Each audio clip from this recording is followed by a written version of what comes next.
Desperté de la anestesia con la sensación de que mi cuerpo había sido atravesado por un cuchillo caliente. Mi vientre ardía, mi cabeza daba vueltas y lo único que quería era sentir la mano de mi esposo sosteniendo a la mía, como me prometió antes de entrar a ese quirófano.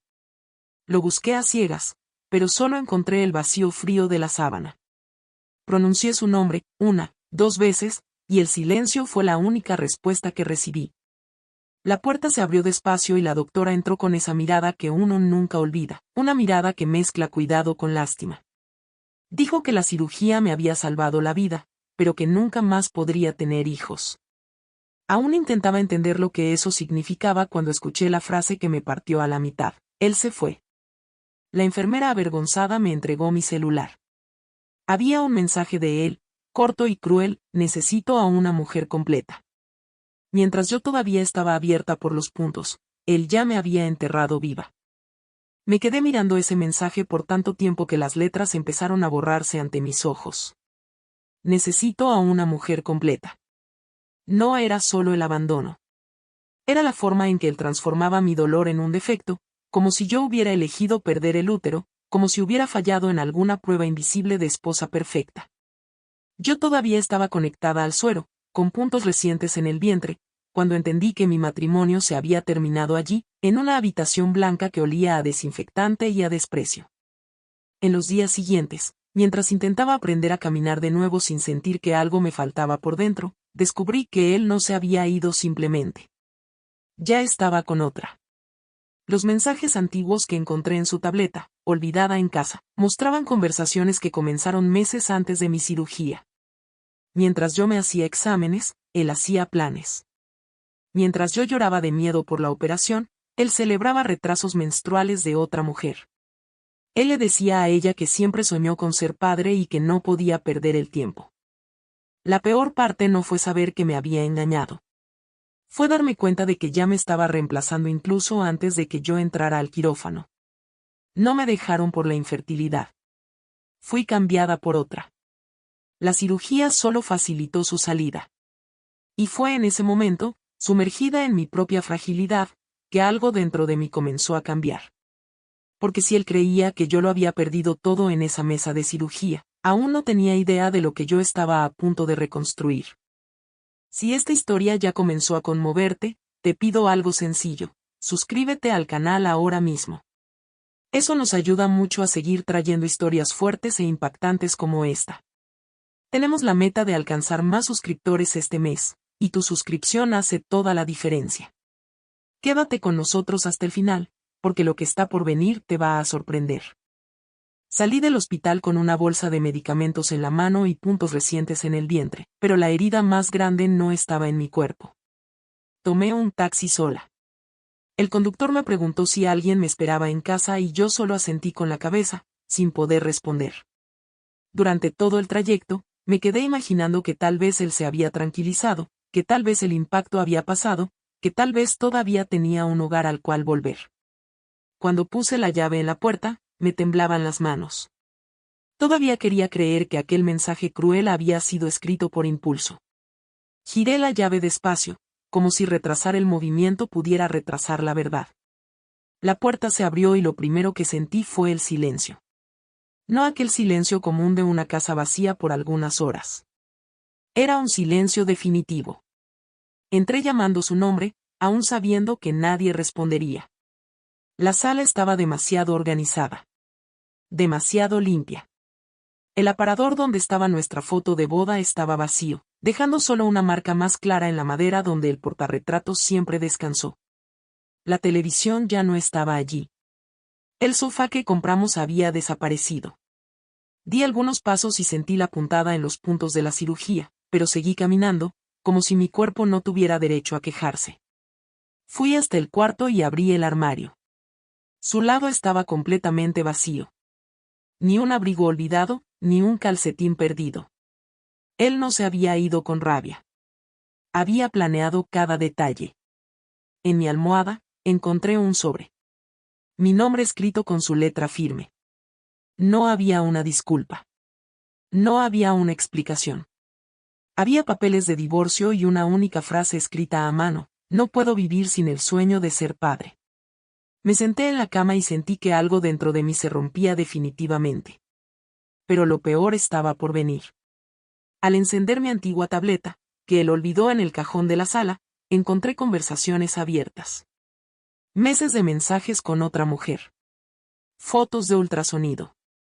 Planes para el baby shower.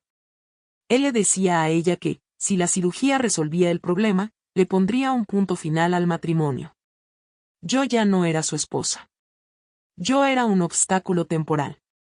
Mi cuerpo todavía estaba hinchado por la cirugía cuando me di cuenta de que ya había sido reemplazada mucho antes de entrar a esa fría sala del hospital. Él no esperó el diagnóstico. Él esperó la oportunidad perfecta para irse sin parecer el villano. Y usó mi infertilidad como justificación. Apoyada contra la pared de la habitación vacía, sentí el dolor físico pulsar, pero ya no era el más fuerte. El dolor más grande era entender que no solo había perdido la oportunidad de ser madre. Había perdido la ilusión de que era amada.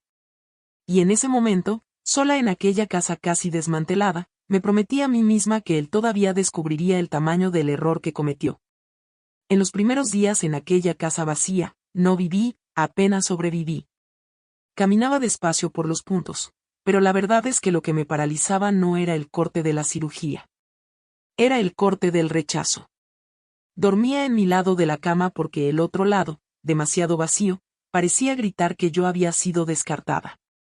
Cada rincón de la casa me recordaba que allí existió un plan de futuro que ahora le pertenecía a otra mujer. Evitaba el espejo, no quería mirar el cuerpo que él llamó incompleto. Sus palabras ecoaban en mi cabeza como una sentencia: necesito a una mujer completa. Comencé a preguntarme si, de alguna forma, yo realmente había fallado. Si mi valor siempre estuvo condicionado a la capacidad de engendrar un hijo. Esa duda fue lo que más me destruyó, porque no venía de él.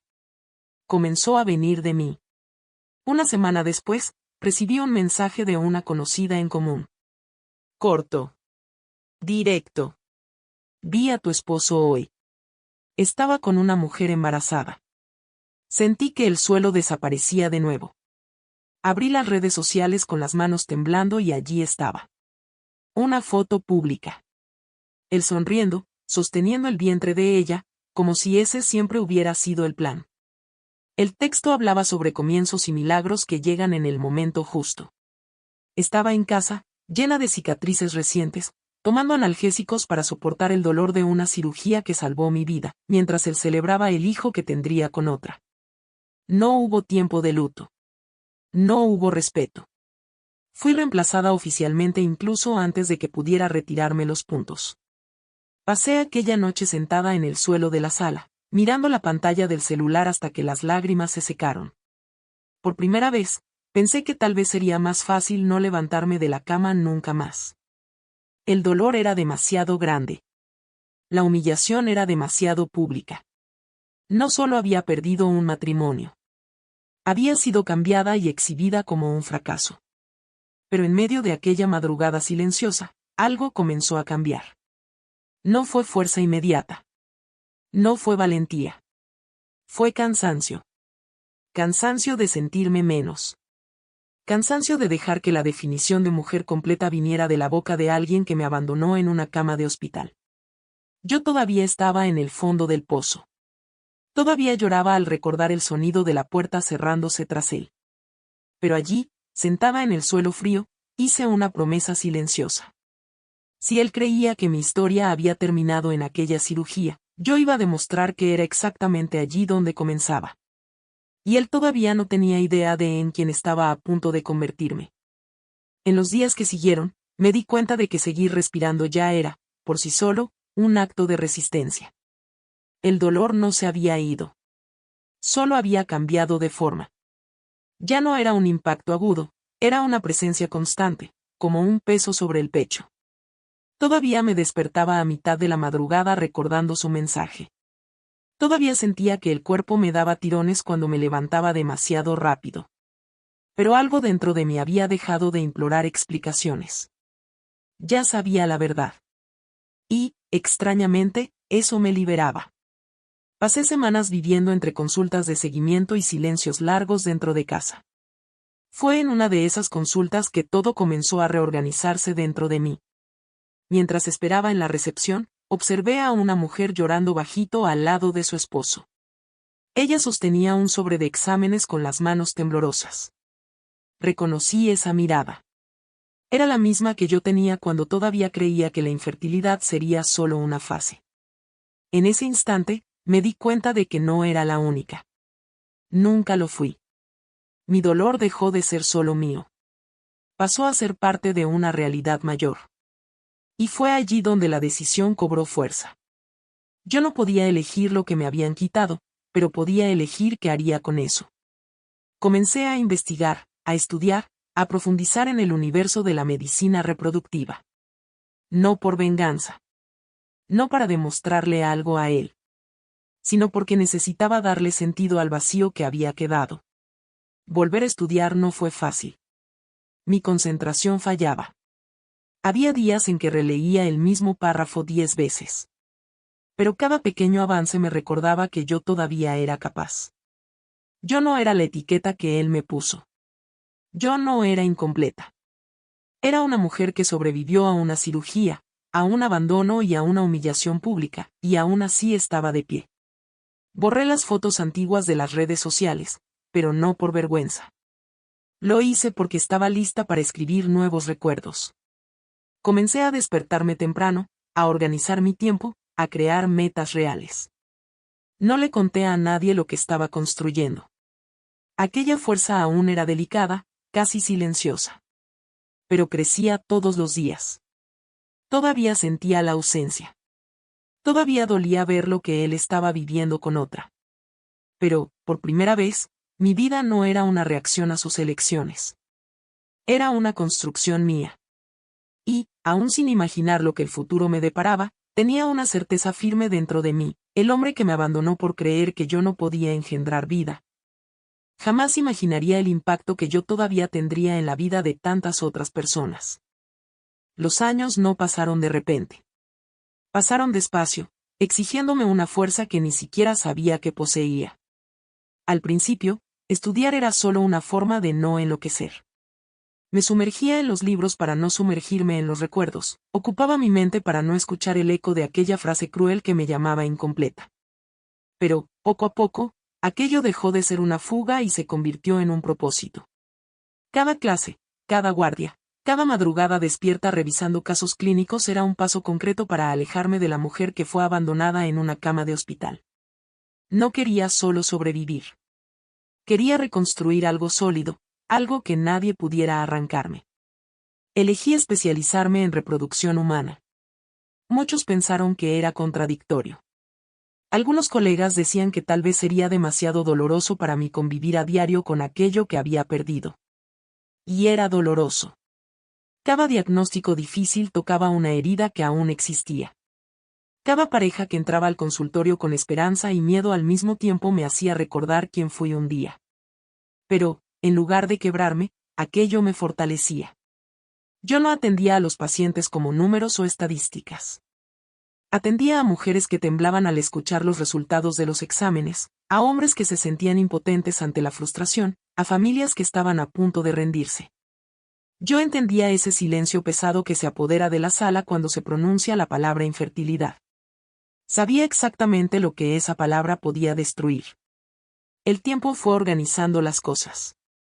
Concluí la especialización, fui invitada a integrar una clínica respetada y, después de algunos años de trabajo incansable, abrí mi propio consultorio. Nada fue fácil. Fueron guardias exhaustivas, rechazos, inseguridades y noches en las que me preguntaba si era lo suficientemente fuerte para continuar. Pero continuaba. Y, poco a poco, los resultados comenzaron a aparecer. Recuerdo la primera vez que una paciente volvió sosteniendo un examen positivo, llorando y abrazándome como si yo hubiera hecho un milagro. Al escuchar el corazón de aquel bebé en el ultrasonido semanas después, sentí algo que no sentía hacía mucho tiempo: paz. Yo no podía engendrar hijos, pero ayudaba a que las vidas comenzaran. Eso cambió completamente la forma en que me veía. Dejé de ser lo que él dijo que yo era. Mi nombre empezó a circular. Surgieron invitaciones para conferencias, artículos publicados, pacientes que viajaban desde otras ciudades para consultarme. Todavía recordaba el pasado, pero ya no me definía. Hasta que, en una tarde aparentemente común, mi secretaria entró en la oficina con una mirada diferente y dijo que había un hombre insistiendo en hablar conmigo. Dijo que es urgente, explicó ella. Respiré hondo, hasta que completó, su nombre es Daniel. Y, en ese instante, supe que el pasado había decidido llamar a mi puerta. Cuando Daniel entró en mi consultorio, no sentí amor ni nostalgia. Sentí contraste. El hombre que un día salió de un hospital dejándome abierta por los puntos estaba ahora frente a mí con los ojos rojos y las manos temblorosas. Parecía más pequeño. No físicamente, sino por dentro. El orgullo que antes guiaba cada una de sus palabras había sido sustituido por miedo. Sostenía una carpeta de exámenes como si estuviera conteniendo su propia respiración. Y, por algunos segundos, ninguno de los dos dijo nada. El silencio entre nosotros no era incómodo.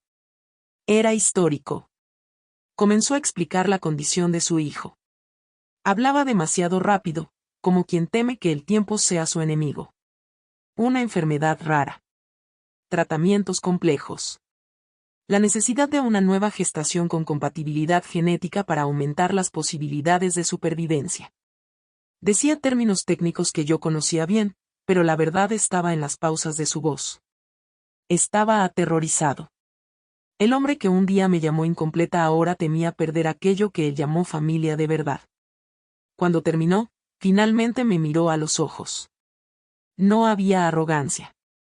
Había reconocimiento. Dijeron que eres la mejor, murmuró. Dijeron que, si alguien puede llevar este caso con seguridad, eres tú. La vida tiene una ironía silenciosa. Años atrás, él creyó que yo no servía porque no podía engendrar un hijo. Ahora, dependía exactamente de mi experiencia para intentar salvar al suyo. Podría haberle devuelto cada palabra cruel. Podría haberle recordado el mensaje en el celular, la casa vacía, la foto pública celebrando el milagro con otra mujer mientras yo apenas podía caminar bien. Podría haberle hecho sentir una fracción de la humillación que yo sentí. Pero mientras él hablaba, pensé en el niño. Pensé en la mujer que tal vez estuviera viviendo el mismo miedo que un día viví. Pensé en todas las pacientes que se sentaron en esa silla con el corazón en la mano, esperando que yo fuera su última esperanza. Y, en ese instante, entendí que mi decisión no era sobre el pasado. Era sobre quien elegí llegar a ser. Respiré hondo y dejé que mi voz saliera firme, serena, inquebrantable. Voy a asumir el caso. Él cerró los ojos por un segundo, como si el peso hubiera disminuido. Pero antes de que dijera cualquier cosa, completé, no por ti. Por tu hijo. Y porque yo no negocio mis principios. En aquel momento, sentí algo que nunca antes había experimentado. No era venganza. No era superioridad. Era dignidad. La mujer que él dejó en una cama de hospital habría tomado esa decisión movida por el dolor. La mujer en la que me convertí la tomó movida por el carácter. Yo no necesitaba que él sufriera. No necesitaba que suplicara. El mayor poder que tenía era elegir actuar de forma distinta a como actuaron conmigo. Años atrás, él se fue creyendo que yo había perdido mi valor. Hoy, regresó porque descubrió que yo había construido algo que nadie podía arrancar. Él me llamó incompleta. Pero allí, en aquel consultorio, yo estaba entera. Y esa fue mi mayor victoria. Si has llegado hasta aquí, es porque esta historia te ha atrapado de alguna forma. Así que cuéntame aquí en los comentarios, ¿habrías tomado la misma decisión en su lugar? Tengo muchas ganas de saber tu opinión. Aprovecha ahora para dejar tu like, esto ayuda a que el video llegue a más personas y fortalece el canal para que sigamos trayendo historias intensas y llenas de giros como esta. Y si aún no te has suscrito, suscríbete y activa las notificaciones. Estamos construyendo una comunidad cada vez más grande, y tú formas parte de ella. Y escribe aquí abajo desde qué ciudad o país nos estás viendo. Es increíble ver hasta dónde llegan estas historias. Nos vemos en el próximo video. Porque todo dolor puede convertirse en poder, cuando decidimos no quebrarnos.